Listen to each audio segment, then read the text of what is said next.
We are the keepers of the flame, the sacred order.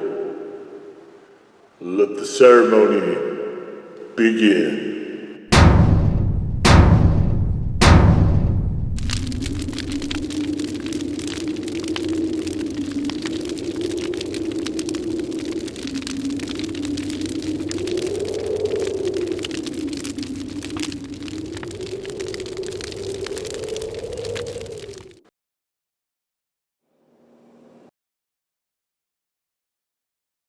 And today, faithful acolytes, we take a look at this. Our ceremonial sauce comes courtesy of Roger Debs of Burn Your Tongue. Cleverly not so hidden in the Quilted Bear in the Newgate Mall in Ogden, Utah. We raise our flames to Roger.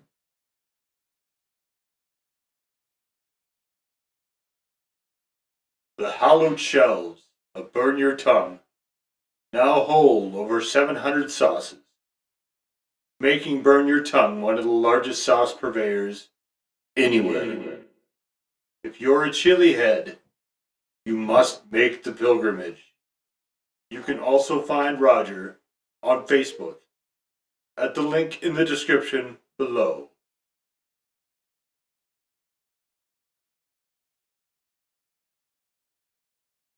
And what this is from Sea Monster Sauces, it is the Surfer Slappin sauce. And so, here's what they suggested on. Fish tacos, barbecue, Sammy's. Oh God, Sammy's. Stop. Call things sandwiches Sammy's. Ridiculous. Not their fault. I just hate that trend. All right, kebabs. We've got baby back ribs, vegetables, salmon, boneless wings, oysters, fries, grilled shrimp, baked chicken, pork chop, steak, roasted vegetables. Haha. Pork chops and brisket. Lots. So this is really supposed to be an everything, everywhere, all at once sauce. This is the last of Sea Monster as well that I have not done yet. So there is a review for their strawberry habanero hot sauce, as well as the collaboration, which I am not thinking of the name right at the moment, but if you go to the blog available in the link in the description down below, you can find both of those there, and of course it will take you right to the videos, both of which are up as I speak right now. All right, we got sugar, we got orange juice, we got red wine vinegar, we got distilled vinegar, we got water, we got tomato paste, we got mustard, we got white wine, we got tartaric acid, we have Tabasco sauce, we have still Tabasco sauce. We have, what is this? Cornstarch, possibly. We have red pepper flakes, xanthan gum, and I don't know what those two last things are. They're not making any sense to me. So, all right. As you can see, there is a lot of vinegar in this. And that definitely is something that really reads through in this sauce. It is definitely very, very, very astringent, very vinegar heavy. I would almost, if I wasn't being careful, I would almost say maybe even a touch sour. And what is this, a 12-ounce bottle? I don't see the... That's interesting. Usually that's something that goes on the labels. This one does not actually have that on the label. I'm guessing it's a 12-ounce bottle. So, see, it's for sugar and orange juice being the first two things, this is a lot less sweet than I was expecting. We have a I guess almost a muddy sort of red-brown color here a little bit. No definite color one way or the other. It's just kind of the sort of reddish brown, sort of muddy color there a little bit. Little tinges of orange at the end. See a bit of pepper flakes in there. Wow, this is so pungent. I can smell this right now just holding the spoon. This is not... It's not a super attractive sauce for me, but I can just... Like, the red wine vinegar is roaring. That's the thing I can smell the most right now. And this kind of reminds me a little bit of the Carolina-style barbecue sauce.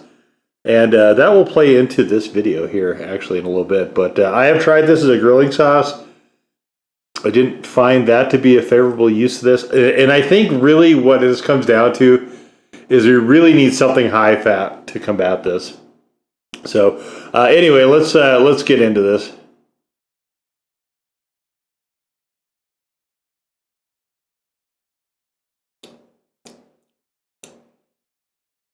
Wow. Boy, I've not had this by itself. That's they call it tangy sweet heat. No real heat to speak of. And it's very vinegary, a little sour. Got some of the sweet from the orange juice reads actually fairly well. Sugar is a sort of general sweetness to this. I'm not picking up the Tabasco, but and I think it's overshadowed by all the other vinegars in there. The mustard is in there. I would almost call it kind of a grace note. Oh, the last ingredient. The last ingredient is love. I believe that actually this company, I believe, is very passionate about their products. I think they are... Everything they make, I feel like, is a labor of love, and I think it really comes through their products. And some of them don't always, I guess, resonate with my palate. That's, just the case with foods in general, right? Everybody likes certain things more than other things. It's just the way kind of stuff goes. Some people like salt and vinegar chips, for instance. I would rather not have chips at all than have those. And if that's the only thing there, I just won't be having chips. So, and that's just me. But this one is kind of between where it's not super resonant with my taste buds, but also I really feel like there is a use here that this is going to be really good, and I'm just not figured out what that is yet. So, let's play around a little bit today. We have, from the Maverik Bonfire line, this is their Burnt Ends with Hatch Green Chili Mac and Cheese. If you're not familiar with Maverik, Maverik is kind of like a Casey's or Jackson's or something like that. It's basically, or like some of the Little Americas, it is a gas station convenience store, but also with a full-ish kitchen to it, and they're really, really popular out west, but they are starting to make a push towards the middle of the country as well, so there may be one near you. They're not worth driving to any more than Casey's or anything else is, but they do have sometimes some interesting stuff in their deli, like all of them do, I think, to one extent or another. They always wind up with some interesting things. So the Hatch chili, I'm nervous that there's onions in it, so I got these separate. And then I got this, which is a Burnt Ends Breakfast Burrito, which is supposed to just have hash browns in it. And there's an actual ingredient list on the back of this, which is not particularly legible, but we'll look at the breakfast burrito shortly. First, though, we're going to try this on this Burnt Ends here, which really looks a lot like brisket to me. And that generally is what Burnt Ends are. So I was debating getting some pulled pork, and I thought, I'd seen their commercials a number of times online, and I thought, well, now might be a good time to try and see generally brisket is the fattier of the two meats. So this having smokiness and a fat should really offset the flavors here nicely. Maybe.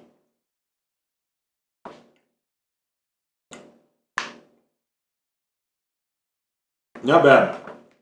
I think the pulled pork might have been the way to go. Certainly that is something we'll be coming across at some future point. Alright.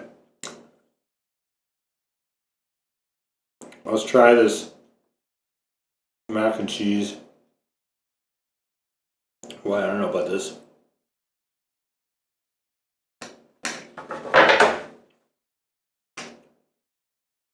I'm gonna get a towel ready to eject it if need be.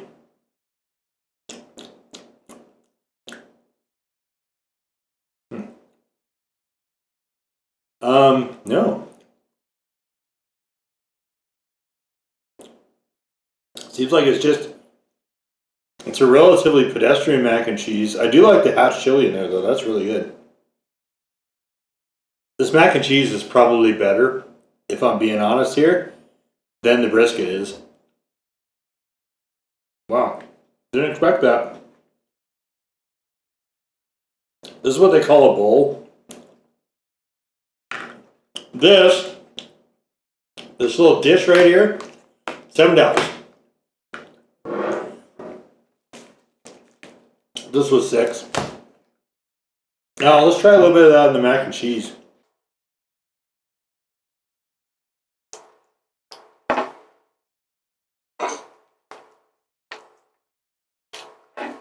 This might be a sauce that grows on me.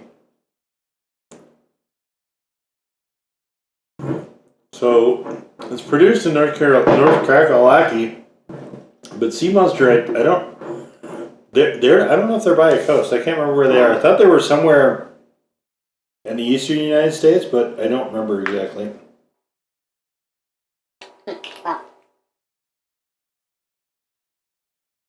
This mac and cheese is way better than I was expecting.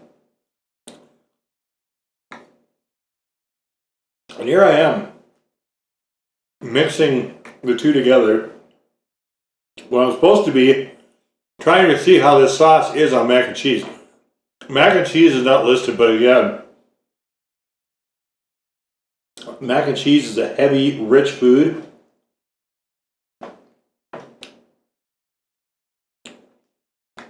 I like it better.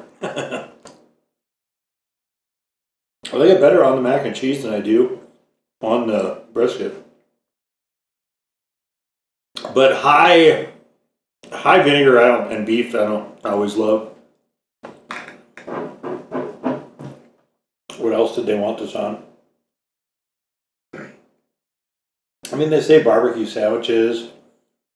That doesn't mean anything though. That's a meaningless term. Baby back ribs is almost always pork. Steak.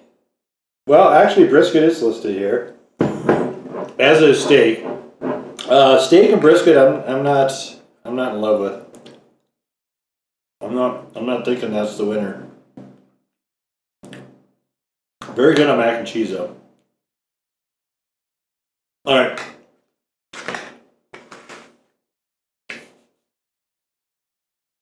It's summer. I got to cut back here. I'm going to fill up. And I still want to investigate this Burnt Ends Breakfast Burrito. So let's take a little peek and see what's in here. Okay, we've got, must be the hash browns. Pulverized. And there's barbecue sauce of some kind.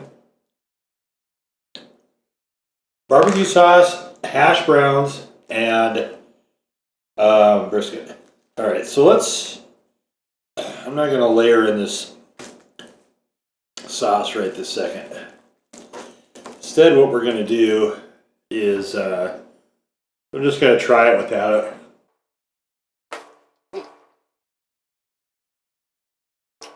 This needs way more barbecue sauce.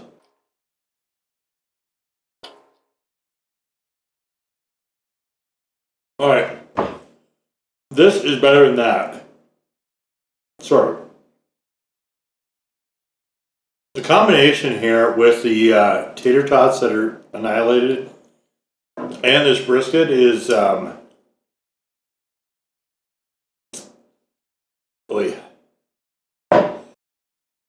it is actually quite nice. That's the thing, is that they, I think they perfected the art of good enough. And even if it is more expensive than it should be, which is pretty much all of fast food, it is, they I feel like Maverik has done a really good job. And actually Casey's and Jackson's and all those places of that type have captured the art of just good enough. Right? Where you're going to go, all right, well, this will work. I'm in a hurry. I just want to grab something. I want to get in the car, go driving, whatever. You're in there getting a fountain drink anyway, and rather than go to a separate place for lunch,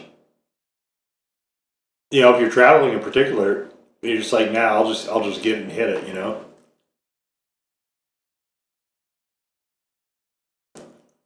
All right. It is not good with the tater tots at all. Wow, that's I don't like that. Nope, I don't like that. And it's pretty far from a barbecue sauce. It reminds me really, well, maybe like a Carolina barbecue sauce, which tend to be on the vinegary side, a little bit of mustard in there usually. And but I was curious to see how it was going to interact with the barbecue sauce. And that actually was pretty good. Oh, I guess there's cheese in here. So this is actually better off without the sauce, I think. We're going to try a little bit more here just to be sure.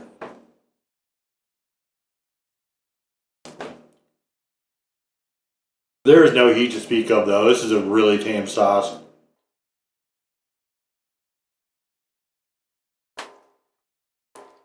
I could see this would be, I think, kind of interesting on a sub sandwich. I like red wine vinegar on my sub sandwiches. I don't know about you. And there's a lot of other elements though, so it might not be good. It'd be worth trying though, I think. It works really well with the barbecue sauce and the cheese and the brisket in this burrito. But I almost think I want to have this by itself. So let's finish this out. I don't know, maybe I am going to wind up eating all this stuff. I'm going to put it on the thing I've liked it on the best, which is the mac and cheese. So mac and cheese and of course the barbecue sandwich, they actually were right. This works really well with a nice barbecue sauce. And sometimes I cut my barbecue sauces with hot sauce. In particular, a really nice, good cayenne sauce, just because I want to sort of dial down that sweetness. And this, I think, would work. It does work, actually, fairly well for that.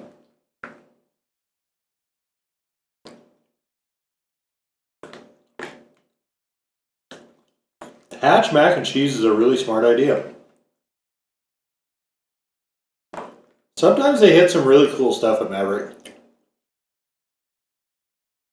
It was unappetizing. It doesn't look good. Doesn't look good at all. The noodles are complete mush, but the flavor is very nice.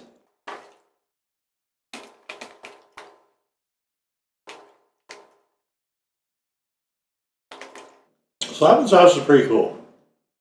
I don't dislike it.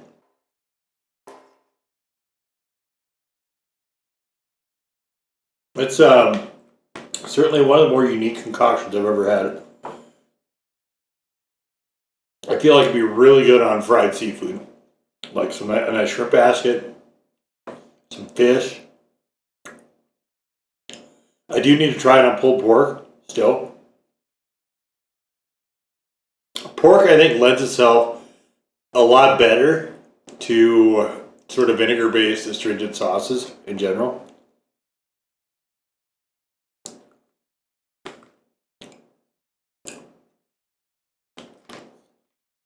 But when you have barbecue sauce in there with that beef, like we did in the burrito, it actually worked pretty well there. I guess maybe I could do that.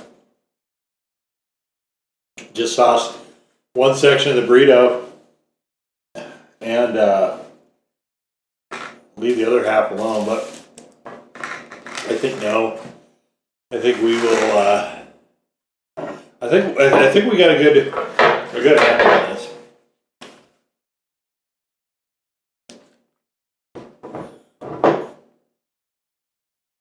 So kind of like a good Louisiana style sauce, this works best in something that is rich.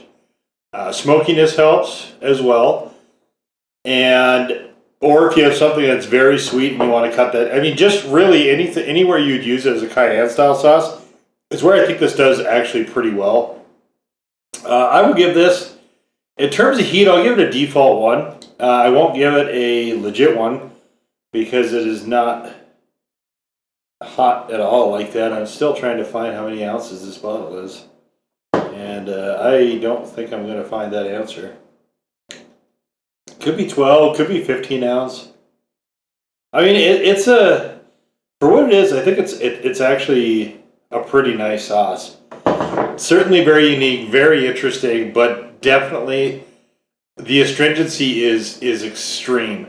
So if you don't have something to offset that, this can be really dominant. And if you like that flavor, that's probably fine. I'm personally not in love with that kind of thing. It does actually, so I've had tamarind sauces. This does kind of remind me a little bit of some of the tamarind sauces I've had. So it could work really well on Asian food, but you can see there, one of the things I like is that they actually go forward and they give you a whole bunch of stuff to try this on. I wouldn't try this on fish tacos just because I've had fish tacos so many times in so many different ways. I already kind of know what my preference is for that. And Tabasco and high vinegar stuff is certainly not it. Kebabs would be really interesting. Roasted vegetables, depends on which ones and how they're done, I think. It could be. This is saying boneless wings, which is basically chicken fries, or like chicken tendies. It'd probably be fine on chicken tendies if you like that kind of thing. Baby back ribs is something I may get to. Chicken in general, baked chicken is probably fine. I wouldn't put this on fries. That I don't think would work very well. I didn't like it at all on the tater tots that were in that burrito. Steak, yeah. Beef and vinegar I don't think are a good combination for me. Salmon, I don't like salmon particularly, so probably not. Oysters, don't like oysters particularly, so probably not. Grilled shrimp, I don't think that would be what I would want, actually. Grilled shrimp I don't think has enough fat to offset this. Pork chops, that's what I used as a grilled sauce, and I didn't like it, so I would say no for that. So about half of these I would say are kind of questionable. But definitely this is, mac and cheese was good. That wasn't even in there. The pulled pork I think is alluded to, but isn't really theirs. But I think that'll be really good as well. I did thin pork chops to be fair, but pork is a fairly naturally salty and quasi-heavy sort of meat. And in the pulled pork context, almost always, because you got fat dripping into the fibers the entire time. So I think pork just works better with higher astringency, vinegary stuff than beef does. But that'll be something I probably try a little bit later on down the line. But this is a fun sauce to kind of play with because sometimes it works really, really, really well. And it is kind of, I guess in a way it kind of fits into the niche of where I would normally use a Louisiana style cayenne sauce. And actually I'm almost out of that as I film this. So this is going to be tested a lot in that specific application.